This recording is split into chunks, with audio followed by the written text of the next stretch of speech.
Hi guys, naghahanap pa kayo ng murang ulam na pasok sa budget? Ito, subukan nyo to. Meron ako ditong pechay, oyster sauce, mantika, sibuyas, bawang, paminta, at syempre tokwa. Bale ito, nagsisimula na nga pala akong gayat-gayatin itong mga pechay ng maliliit. Ganyan na kalalaki ang ginawa ko para madali lang siyang kainin.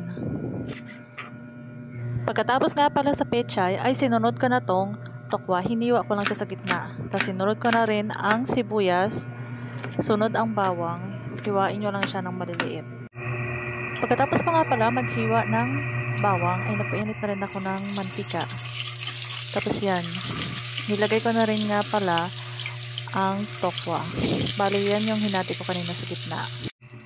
Tapos so nakita ko na pala na medyo luto na ang ilalim, ay binaliktad ko na siya. Yan, pati yung isa.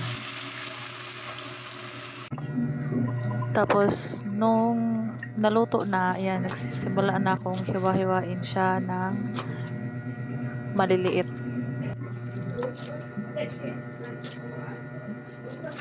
Tapos ko nga pala maghiwa ng tokwa, ay sinunod ko na rin igisa itong bawang sibuyas.